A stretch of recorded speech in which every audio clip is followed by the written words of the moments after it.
आप सबका एक बार फिर से पुनः स्वागत है।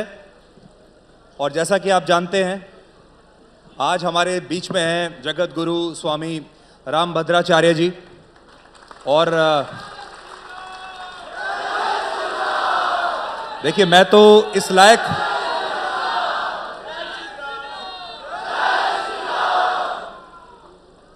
गुरुदेव, आपका बहुत बहुत स्वागत है। और मैं पहले ही कह दूं, मैं तो इस लायक नहीं हूं कि मैं गुरुदेव से कोई भी सवाल पूछ सकूं, लेकिन आपका आशीर्वाद लेकर गुरुदेव आपसे बातचीत जरूर प्रारंभ करूंगा। पूछिए। गुरुदेव, आपसे आज जो परिचर्चा होगी उसमें मेरी कोशिश ये होगी कि लोग जो यहाँ पर मौजूद हैं या जो टीवी पर आपको सुन रहे हैं, वो आपको और करीबी से और बेहतर तरीके से आपको जाने। सबसे पहले तो मैं आपसे यही पूछना चाहता हूं कि आपकी 75वीं वर्षगांठ आने वाली है जनवरी के महीने में, और जनवरी के महीने में ही श्री राम जन्मभूमि में श्री राम के मंदिर का उद्घाटन भी होने वाला है। तो क्या आप मानेंगे कि ये आपके जीवन का सबसे बेहतरीन पल होगा? मैं तो यही मानता हूं कि मेरे जीवन का ये सबसे महत्तम क्षण होगा जब रामलला जी गर्भगृह में विराजेंगे और मेरा अमृत महोत्सव होगा, 75वां वर्ष प्रारंभ होगा। क्योंकि 1984 से अब तक राम जन्मभूमि के आंदोलन से मैं जुड़ा रहा, बार बार जेल गए, पुलिस के डंडे खाए, अंत में उच्च न्यायालय में गवाही भी दी और मेरे पक्षों को विपक्षी वकील काट नहीं पाए।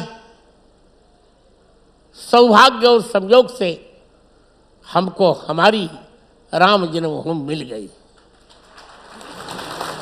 और लगता यह है सुधीर जी की इस महोत्सव को स्वयं रामलला ही मना रहे हैं, क्योंकि वे कृतज्ञ हैं। जब रामलला की गवाही की बात आई थी तो सभी धर्माचार्य पीछे हट गए थे। सबने कहा मेरे ठाकुर जी मुझे मना कर रहे हैं। मैंने कहा सुनो, मैं वशिष्ठ गोत्रीय ब्राह्मण हूँ, मेरे ठाकुर मुझे मना करेंगे तो भी मैं जाऊंगा। और मैं मानता हूँ कि हमारे पूर्वजों ने राम जी का नमक खाया है और मैंने भी खाया है, और गवाही दूंगा। जब कोर्ट ने पूछा कि आपके पास तो नेत्र नहीं है, आप कैसे गवाही देंगे, तो मैंने कहा था कि सर्वस्य लोचनम शास्त्रम यस्य नास्त्यन्धैव सः। शास्त्र ही सबका नेत्र है, जिसके पास शास्त्र नहीं है वो अंधा है। इसीलिए ना तो मैं और न मेरे परिकर कोई मुझे दृष्टि बाधित मानता ही नहीं। अभी एयरपोर्ट पर रवि जी कह रहे थे कि रामभद्राचार्य जी गुरु जी बाई बर्थ ब्लाइंड है, मैं मुझे ये स्वीकार नहीं। मैं ब्लाइंड हुई नहीं, मैंने कभी ब्लाइंड कंसेशन नहीं लिया। प्रत्येक कक्षा में मैं ही एक ऐसा व्यक्ति हूँ इस समय वर्तमान में सुधीर जी, जिसने प्रत्येक कक्षा में 99% से नीचे कभी देखा ही नहीं। गुरुदेव, हम भी आपसे जानना चाहते हैं। गुरुदेव, आप नेत्रहीन हैं, लोग ऐसा कहते हैं। आपने कभी अपने आप को भी देखा नहीं होगा आईने में, इस दुनिया को आपने कभी नहीं देखा। मैंने अपने को बहुत देख लिया है, और जिसको देखने का मन होता सब देख लेता हूँ। आप भगवान श्री राम को कैसे देखते हैं, कैसे आपको नजर आते हैं? मैं भगवान राम को बहुत निकट से देखता हूँ, बहुत रमणीयता से देखता हूँ। सुधीर जी, वो दिव्य दिव्य भव्य भव्य कपोल, उस पर लटकती हुई कुटिल अलकी, मंद मंद मुस्कुरान, नीले शरीर पर पीतांबर, ऐसा लगता है मानो तीसी के फूल पर किसी ने सरसों का पराग लिप दिया हो, वह कितना सुंदर स्वरूप।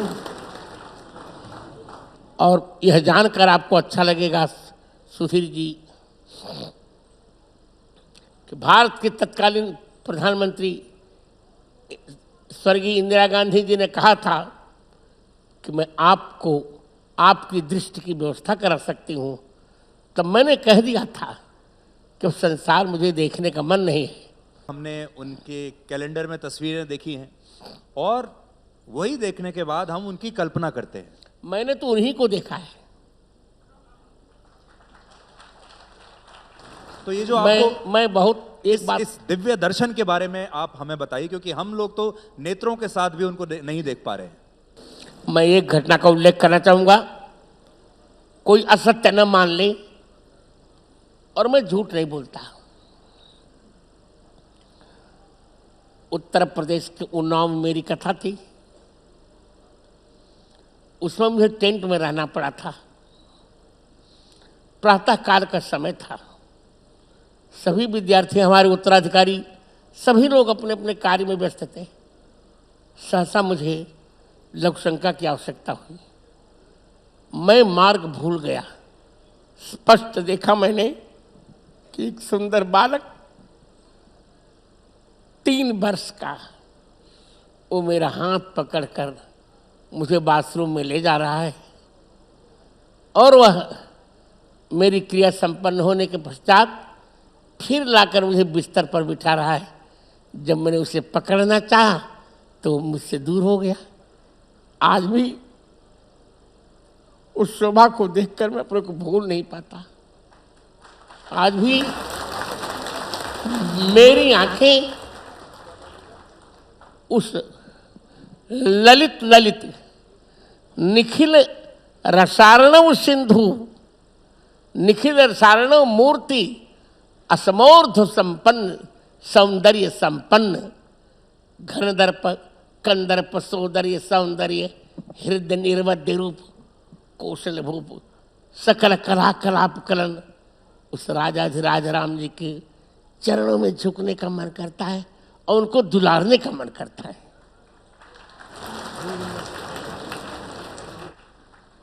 अब जब श्री राम मंदिर गुरुदेव अब निर्माण लगभग संपन्न होने वाला है, इस समय आपका जो आपको जो दिव्य दर्शन होते हैं वो क्या कहते हैं?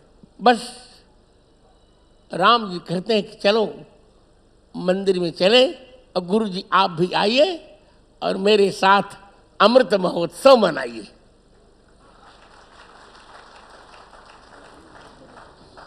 गुरुदेव, एक विषय ऐसा है जो शायद आपको भी काफ़ी भावुक कर देता है और हमारे बहुत सारे दर्शकों को इसके बारे में पता नहीं होगा। और थोड़ी देर पहले आपने जिक्र किया कि जब ये पूरी राम मंदिर की मुहिम चल रही थी तो पुलिस ने आपको डंडे मारे। आज भी मेरी आपकी दाहिनी कलाई दाहिनी कलाई टेढ़ी हो गई है। मैं एक्चुअली मैं आपको भी दिखाना चाहूंगा। आप देखिए, यहाँ देखिए यार। जी, ये देखिए। तो ये तब से ऐसे ही है? तब से ऐसे है। तो गुरुदेव क्या हुआ था उस समय, हम सब जानना चाहेंगे। उसमें पुलिस ने लाठी चार्ज किया था। अब मैं आंदोलन में था। सब लोग तो हट गए पर मैं नहीं हटा।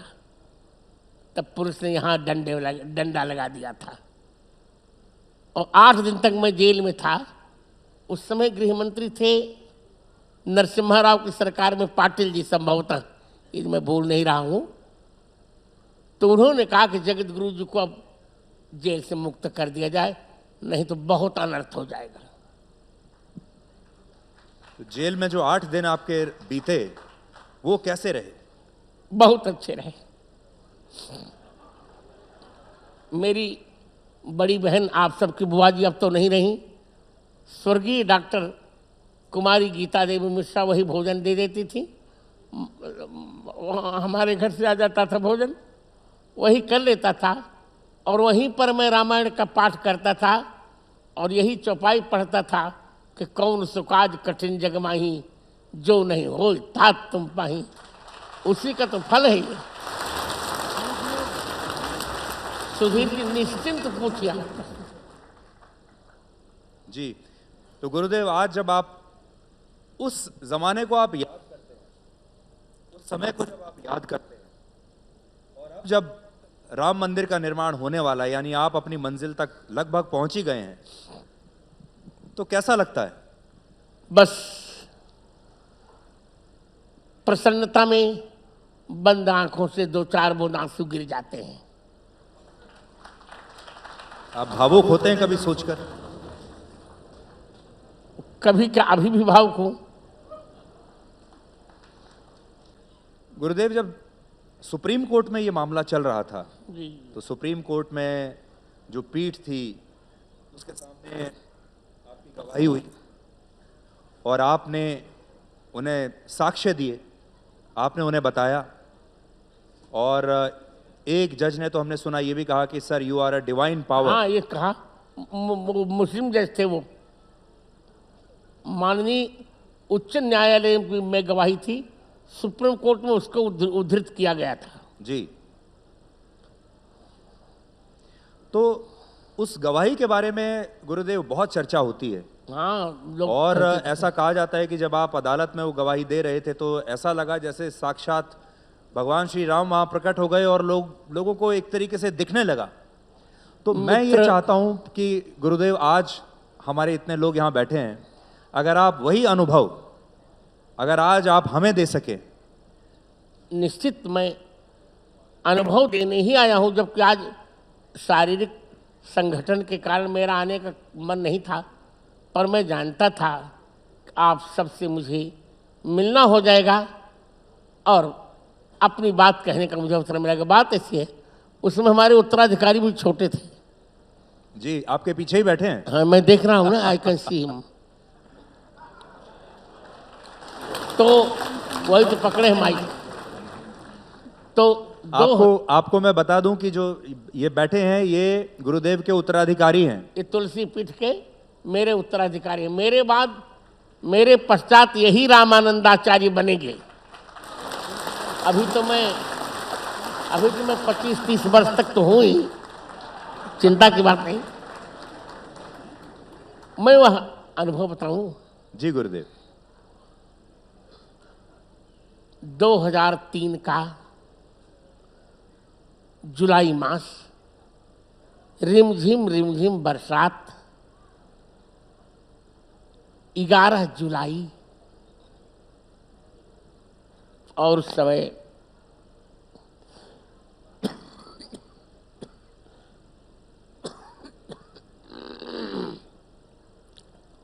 जब मेरी गवाही प्रारंभ हुई, आप विश्वास करें 300 वकील सुनते थे उसको। सारी पीठ के, लखनऊ खंडपीठ के कामकाज बंद हो जाते थे। खचाखच वो परिसर भर जाता था जहां मेरी गवाही हो रही थी, और विपक्षी वकील मुझे चुप कराने में कोई कोर कसर नहीं रख रहे थे। मुझे चुप कराने के लिए या असंतुलित करने के लिए उन्हें, मुझे पता चला था कि $45,000 विदेश के दिए गए थे, पर भारत माता का आशीर्वाद और राघवेंद्र भगवान का प्रसाद और आप सब जनता जनार्दन का शुभ संवाद कि मैं विपक्षी अपने एक एक उत्तर में विपक्षी के 50-50 प्रश्नों का समाधान करता था और सब चकित रहते थे। यहाँ तक कि ऐसे ऐसे प्रश्न किए उन्होंने, तो आप मेरा निर्णय छपा है, पढ़ लीजिएगा, पर जनता को बताऊं, ऐसे ऐसे प्रश्न करते थे। उन्होंने पूछा कि क्या तुलसीदास जी ने भी राम जन्मभूमि की कोई चर्चा की है? मैंने कहा जी। कवितावली के उत्तरकांड के 96 दोहे में की। ढांचा टूट चुका था, मस्जिद बन चुकी थी, तो गोस्वामी जी ने कहा कि मैं भले इनकी मस्जिद हो पर मेरा तो राम मंदिर है, रात में मैं शयन वहीं करूँगा। माग को खैबो मसीत को सोईबो, देवे को एक न लेवे को दो। और एक तुलसीदास जी ने एक ग्रंथ लिखा, बहुत प्यारा ग्रंथ है वो, तुलसी दोहा शतक। सुधीर जी, सुधीर जी, जी जी जी। तुलसी दोहा शतक में तुलसीदास जी ने लिखा, राम जन्म महि मंदिर ही तोरि मसीत बनाए, बहु हिंदुन जवन निहति तुलसी की निहाय। और विपक्षी ने पूछा कि क्या रामचरितमानस में भी इसका प्रमाण है? मैंने कहा जी, रामचरितमानस के उत्तरकांड के 5वें दोहे की 5वीं पंक्ति में स्वयं प्रमाण है। जन्म भूमि मम पुरी सुहावनी, उत्तर दिश बह सरजू पावनी। अर्थात मेरी सुंदरी पुरी में जो मेरी जन्मभूमि है, उसके ठीक उत्तर और सरजू माता जी प्रभामान हो रही हैं। इसके पश्चात उन्होंने पूछा कि क्या प्रमाण है कि यही स्थान राम जन्मभूमि का है? मैंने कहा महोदय, पहली बात तो आस्था पर प्रश्न चिन्ह नहीं लगाना चाहिए। जैसे मान लो कश्मीर में हजरत मोहम्मद के बाल की चर्चा तक वहां रखा हुआ है। अब क्या प्रमाण है कि उन्हीं का बाल है क्या किसी दूसरे का? पर हम आस्था पर तर्क नहीं करते, हमने मान लिया कि उन्हीं का बाल है। लोगों ने कह दिया कि कुमारी कन्या से ईसा मसीह का जन्म हुआ था, जबकि संभव नहीं है, पर हमने तर्क नहीं किया।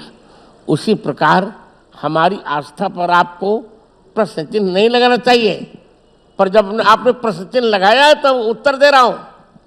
मैंने कहा कि मेष के सूर्य, मकर के मंगल, तुला के शनि, कर्क के बृहस्पति और मीन के शुक्र, इन 5 ग्रहों की जहां दृष्टि पड़ती है वही है राम जन्मभूमि का स्थान। और ज्योतिष से देखा गया तो जो मैंने कहा था वही सत्य निकला। हमने 441 प्रमाण दिए थे, जिसमें 437 तो स्पष्ट निकले खुदाई में, 4 थोड़े थोड़े धूमिल थे, पर वे हमारे पक्ष में थे। फिर उन्होंने पूछा वेद में क्या प्रमाण है? मैंने कहा वेद में तो बहुत प्रमाण है, पर मैं तत्काल के लिए बता रहा हूं। अथर्ववेद के 10वें कांड के 31वें अनुवाक के 2 मंत्र में प्रमाण है। अष्टाचक्रा नवद्वारा देवानाम पूरयोध्या यस्याम हिरणमय कोशः स्वर्गो ज्योतिषावृत। 8 चक्र वाली 9 द्वार वाली वह देवताओं की पूरी अयोध्या है, जहां एक मंडपाकार, मंडप के आकार का सोने का भवन है, और उसी स्वर्ण भवन में भगवती कौशल्या जी के समीप लोकाभिराम भगवान राम अवतीर्ण हुए थे। तब मुस्लिम जज ने कहा था, sir you are a divine power,